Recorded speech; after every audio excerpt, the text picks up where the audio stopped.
You hope that it's not because one person hurt you that you lose your faith in humanity. You hope that you know that there are people who are not harmful, that they really are good people that care and love. When you help the other person change or grow, it is enlightened self-interest. We learn to love ourselves because we are loved by others. This doesn't happen out of context. Need motivation? Watch your Top 10 with Believe Nation. Top 10, I got a top 10. Got my motivation high for my top 10. Gotta learn from the wise women and men. All my life, like 9 and 9. For my top 10, top 10, 9 and 9. This one's for my top 10. Hey, it's Evan Carmichael, and I make these videos because chances are you are the most ambitious person in your circle, but you know you're capable of more. And you get that push by surrounding yourself with the best. So today, let's learn from one of the best, Esther Perel, and my take on her top 10 rules for success. Enjoy. Okay, let's kick it off with rule number 1. Find your story. Everybody has a relationship history.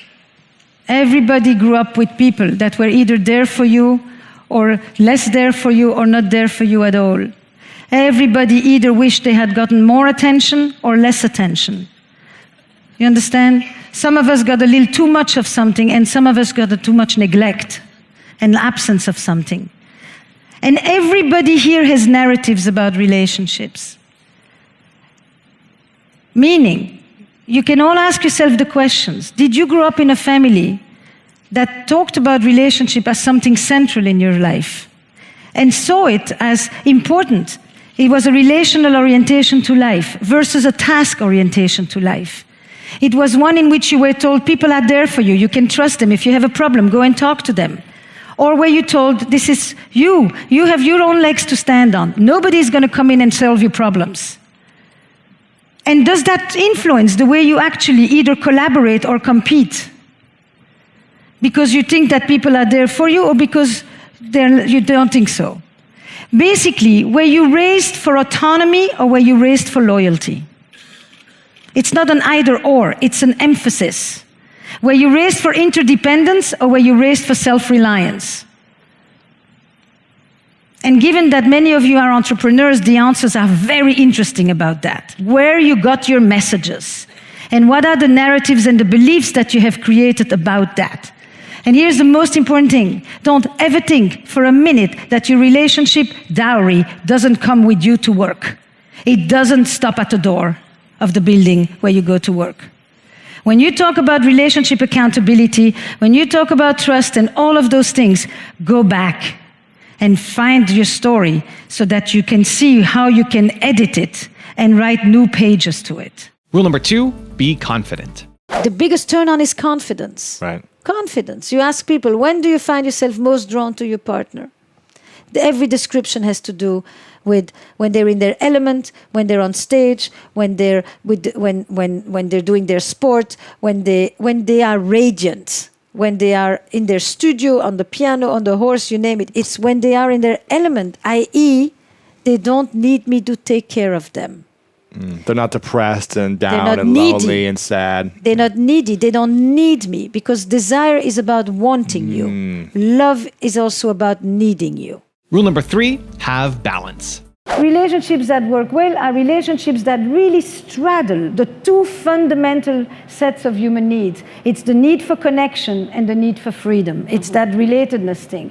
You need to be able to have a base, but you also need, and you need to be able to have belonging, but you also need a space for becoming.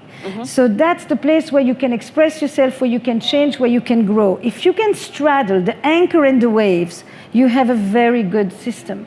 Same thing on the vertical. You need stability, but you also need change. You need hierarchy, order, discipline. Any parent knows that you manage discipline and love. You need a structure, you need organization. But if you have too much of it, nothing can move and you get rigid and you fossilize. And if you have too little of it, you go into dysregulation and you go chaotic. It is that dance between these polarities where people find their bliss. Rule number 4, help others. If you want to change the other, change yourself. If relationships are made up of interdependent parts, if you change one part and consistently, non-contingently hold on to it, sooner or later the other one has to adapt to something. But the same thing would be true, and this is something I do want to say, particularly in light of the conversations we're having at this moment, where people are saying, why should I help you? You go figure out your stuff, you men, you people, When you help the other person change or grow, it is enlightened self-interest. Don't think you're just doing this for them. If we are interdependent parts, if they change, so does your life. Also, if you want to have more self-belief and more self-confidence, I've created a special free program where every day for the next 254 days, I will send you an unlisted video to help you boost your self-belief and self-confidence. The link to join for free is in the description below. What I want to do is I want to use radio to entertain people and help them achieve their dreams. Successful people do what they hate to get to where they want to be. Because being a really, really good listener is one of the most underrated secrets to success. Rule number 5, have honest conversations. If you were advising someone that just got into a relationship in the last month or a recent relationship they just got into and they're watching or listening, would you advise them to have certain conversations early on once they realize they're going to be, committed to each other or give it a shot and be monogamous with each other? Would you tell them to start talking about these things, even when it's the puppy love and it's the romance time? Is that the time to talk about it? When do you talk about it? That's a fantastic question, because in the beginning you don't want to talk about it because you don't want to jinx it. Yeah. And then you don't want to talk about it because you didn't talk about it before. Exactly. And then you're looking for the right moment to talk about it. And then when you bring it up later, the person says, have you been thinking about this the whole time and you haven't told me? Have you done anything? So now I'm already suspicious. Why are you talking? Look, I think the simplest thing for the difficult conversations is to have them be integrated as part of the whole thing. When you talk about previous relationships, you ask, have you been heartbroken? Have you ever left somebody in a shitty way? Have you ever lied to somebody? Have you cheated on someone? Have you been cheated on? Have you ever made up with someone who cheated on you? Have you ever been able to, do you have trust issues in general? Because of your mother, because of your father, not even because of your own experiences. Infidelity is a conversation like you talk about intimacy, like you talk about other relationships. I mean, if you go in a business experience and you're with a new partner, you probably would say, what have been your experiences with other co-founders? What have been your other experiences with business partners? Have you had good experiences? Is this experience sitting on the top of a bad divorce from before? Mm-hmm. In general, whoever you choose next is always chosen by default in relation to the one that preceded. Right. Anyway, so it is right there. And then you say, listen, this is not because I'm thinking about it or because I want to do it. It's because I actually want to get to know you and I want you to get to know me. Then is the conversation too. When you love, what is your experience about exclusivity? Many people find it is the romantic ideal makes that question forbidden, because once I have found the one and only, and that is the one for whom I'm willing to delete my apps, and that is the one for whom I'm stopped my looking. You are now the person that has so captivated me that I stopped searching. That's it. My FOMO is taken care of. Doesn't matter that there are another 1,000 people out there. You caught me. How am I going to then say to you, you know what? On occasion, I still think about this one or that one or my ex, or I have attractions. This is normal. We choose not to act on them. Monogamy is a practice. It's not a dogma, and it's not natural. It's a choice. It's a practice that we exercise because we choose a certain relationship that we want to be in. Rule number 6, discover your desires. What people do, look, we want one partner today to give us everything that involves stability and security and everything that involves playfulness and mystery. Okay, that's the grand ideal. Okay, I want to be cozy with you and I want to have an edge, and I want you to surprise me and I want you to be familiar, and I want you to give me continuity and I want you to give me novelty. That's it. As if it's right? And no Victoria's Secret is going to solve that. Yeah. Right? So then there becomes, what is desire? Desire is to own the wanting. If you ask people a question that goes like this, I turn myself off when? I turn myself off by. Not you turn me off when, and what turns me off is. You're going to hear I turn myself off when I do emails, when I spend too much time on the phone, when I overeat, when I don't exercise, when I have bad days at work, when I don't feel confident, when I numb myself, when I feel dead, when I don't feel thriving, when I'm not alive. You will really hear that it has very little to do with sex. And when you ask people, I turn myself on when or by, I awaken my desires.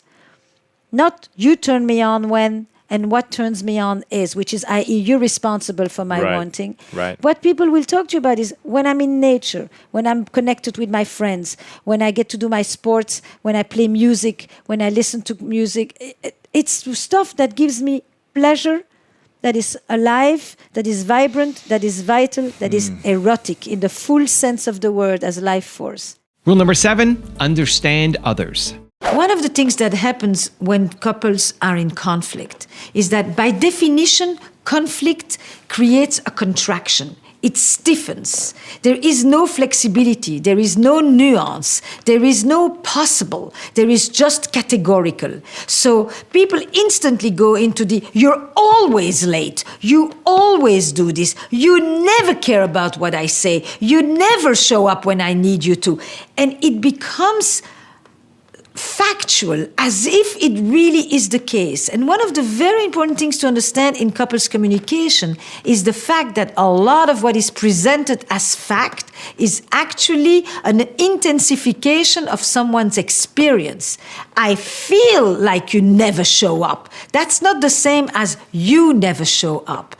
And to not shift my feelings to pseudo-factual talk. When you say to somebody, you never, the first thing they're going to do is give you an example of the last time when they did. Just to prove you wrong, just to dismantle the whole thing. You never clean up. You never pick up the kids. You never write to me. You never call to me. What about that time? And they'll show you the one and only sometimes, but it is the one and only time to refute your theory of them, because who can take on such a condemnation, full package condemnation. So the best thing you can say is it feels like that happens all the time.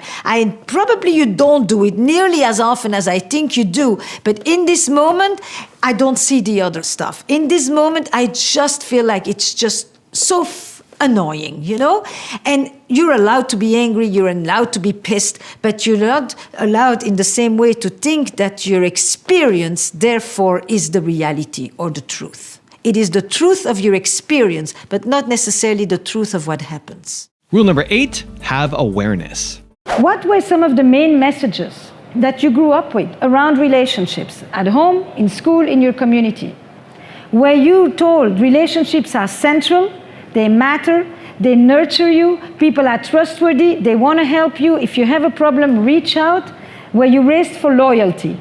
Rule number 9, change how you think. Certainty is the enemy of change.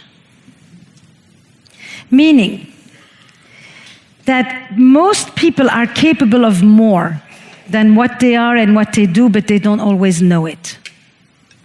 And that strength model, that resiliency model accompanies me a lot. So when you can always be right, but it's not difficult to be right and alone. That's what happens in many relationships. You stick to your thing and you think you're right, but you're right and alone. The second thing that is really fundamental for me in thinking about relationships is that it is not the content that matters nearly as much as the form. Do you understand that? Meaning, yesterday in that beautiful conversation we had at night, you could have thought that it was about this story versus that story, when in fact it was about what was underlying and what was the form that was underlying. What are the 3 main hidden issues that exist below a lot of relationship dynamics and relationship conflict? Is either about power and control, either about closeness and care, either about respect and recognition. It didn't matter what the stories were that people were telling. What matters is that each one wanted their story to be recognized and each one wanted the other one to do it first. Form is what, if you have a certain pattern, a certain model, you will find that you can talk about Greenpeace in South Korea or the next investment you're going to make, and the tone will be the same. Get off the subject and watch what you're doing. And use these 3 hidden dimensions to see where is the problem. And rule number 10, the last one before a very special bonus clip, is have hope. So how does someone regain trust then? Because we were talking about this earlier. How do you regain trust and regain open communication if someone's been unfaithful or just hurting them for a couple of years in a relationship and you feel like it's not working? You know, it's interesting because you're asking me this, and yet you, as an amazing role model, have spoken about some of your own experiences of abuse. Mm-hmm. So you know this question. How do you let someone touch you, come near you, not feel like they're going to harm you? Understand the difference between caring touch and hurtful touch. Mm-hmm. Allowing yourself to experience pleasure again. Allowing yourself to surrender without thinking that while you're not on guard, nothing bad is going to happen. Really challenging. Right. Okay. But it's that same trajectory, right? It's like you begin to, first of all, well, in this case, you're child versus adult, but you hope that it's not because one person hurt you that you lose your faith in humanity. You hope that you know that there are people who are not harmful, that they really are good people that care and love. You probably trust with your eyes more open. It doesn't have the same naivete. Now I've got a special bonus clip that I think you're going to enjoy. But before that, it's time for the question of the day. I want to know, what was your single biggest takeaway from this video? And what is your specific plan of action for the next week? When you just watch a video and get motivated by it, you have a 35% chance of following through. But when you get motivated and then create a specific plan of action, you have a 91% chance of following through. That's what we do here, Believe Nation. We get motivated, but then we do something about it. And when you commit to other people, you increase your chances even further of following through. So, what was your biggest takeaway from this video? And then what is your plan of action around it for this week? Put it down in the comments below because I want to celebrate you. I would say relational intelligence starts with relational self-awareness. If you don't have it vis-a-vis you, it's very hard to suddenly start to listen to others. If you are self-critical, it's going to be hard to listen to other people say things without hearing them criticizing you. I mean, it's an extension. Yep. So that doesn't mean it's just, this concept of you should love yourself first. And no, we learn to love ourselves because we are loved by others. This doesn't happen out of context. It's a both and. But there is something about a certain kind of awareness. One of the great levels of awareness has to do with 2 major distortions. I'm sure some of you have never done this, but I have. So one of them is this, confirmation bias. I have a view, right? I could be here and say, this woman is here to have a great conversation with me, and I am in there with her, and I'm going to enjoy this. Or I can have this notion, this woman and all the people who interview you, they're always out to get you. They just want to make you look stupid. And I am going to interpret every one of your questions with my confirmation bias. Yeah. I'm going to look for evidence that reinforces how I see myself and how I see the world relating to me. That is a major trap. And the second one is, if I'm in a bad mood, I will think that it's because, there was traffic and the circumstances of my day made me in a bad mood. But if you are in a bad mood, it's because you're a nasty person. Mine is circumstantial, yours is characterological. The world is clear.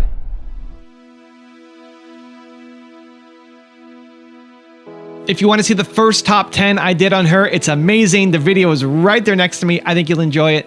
Continue to believe, and I'll see you there. I'm a couples therapist, and I don't know if you know, but in couples therapy, rarely do people come to tell you what they have done wrong.